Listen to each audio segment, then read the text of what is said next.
Hi guys, Dave Howard here. This is the first episode of Cease to Murmur. Thank you for joining me on my journey to and through open heart surgery.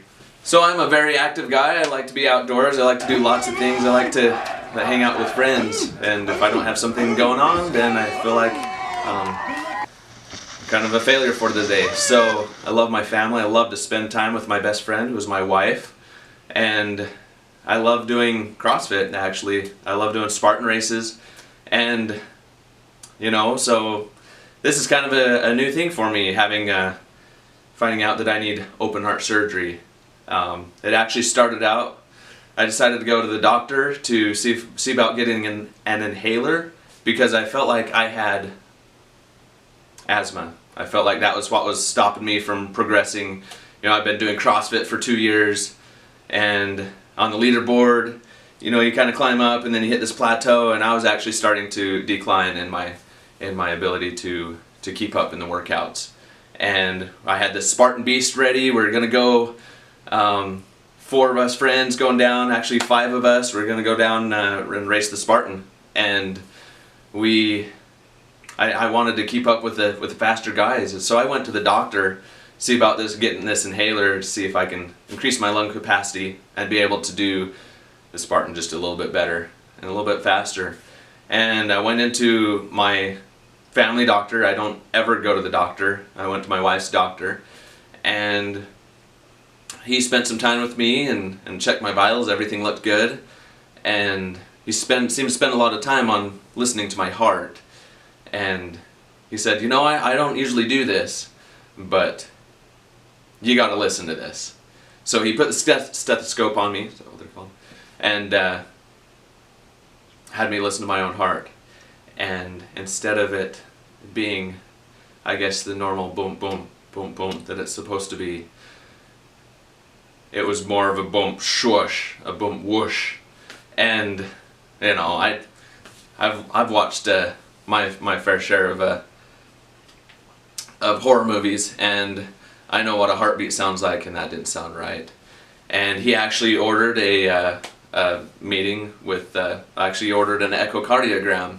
So I went in about a week later after the doctor and got my echocardiogram, and a few days later, waiting for the results, I had this Spartan Beast race coming up in California, and the doctor gave me a call with the results. He said that I was born with a bicuspid valve, and because of this bicuspid aortic valve, and because of this valve, I had developed a aortic stenosis, and my valves weren't working right.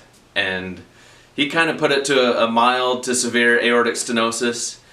He said, I had an enlarged heart as well. He said, for me to run a mile is like my heart's working as if a healthy person was running 5 miles. And so I said, well, that's funny because I've actually got a 13-mile race this weekend. And he kind of chuckled, and I think he knew that he wasn't going to stop me from going. And so I went down with a few friends, and we did the Spartan Beast. I couldn't keep up with the 2 faster guys. They just killed it. They finished the Spartan Beast 12.4 miles, 32 obstacles. They finished it in just barely over 3 hours. And if you don't know what the Spartan is, it's a long race with several obstacles. Like obstacles, you've got the rope climbs, you got to flip tires, you got to drag stuff, you got to climb stuff. It's a real fun race. It feels like you're just playing all day and not really racing. And we were going through this. I was hanging out with my buddy. We were going, at an okay pace, and the doctor did say before I went, he says, if you have any chest pain or blackout, then you need to stop the race. And at probably about mile 11, I started to notice some significant chest pain, and I did stop to walk for a little bit, and then when it started to feel better, I sprinted the last mile of the race, and finished in around barely over 4 hours. And so sadly enough, I that will probably be my last Spartan race. Well, it will be my last Spartan race before I get a valve. After the Spartan race, that next week, probably I think it was Wednesday, met with the cardiologist, and told him, he was looking at the notes, and he's like, well, it says here that you're planning on going on a race. And I said, well, actually, I just did that last Saturday. And he kind of shook his head, and I guess as he looked at it, he placed me in a severe aortic stenosis with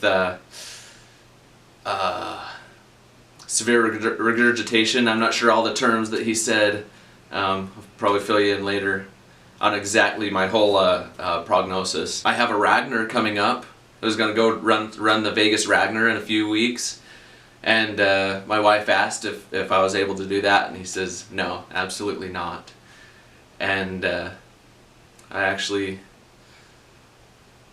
when it hit me. That's when it hit me that this was bad, that I cannot do activities, I cannot do physical exertions until I get this fixed.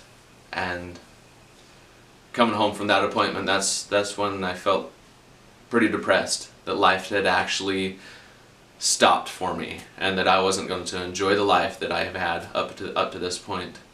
And so since that day, it's kind of been a struggle. So anyway, tomorrow I have an appointment with the surgeon, and hopefully he'll let me take a camera in there and we can document a little of that. And we'll see, I'm imagining we'll discuss what kind of valve and when the surgery needs to be in. If I could get input from you guys, what valves are you thinking of? What valves did you have? What valves did your friends or family have? What experience have they had with those? I need your guys' help on this. I need to decide, you know, do I go with a pig valve that lasts 10 to 15 years, or do I go with a mechanical valve where I have to take basically rat poison the rest of my life, blood thinners? I need to know the pros and cons of this. So please leave comments in the comments below, and please subscribe to this channel. This is the first of the series, and I really need your support as we go through this. Thanks.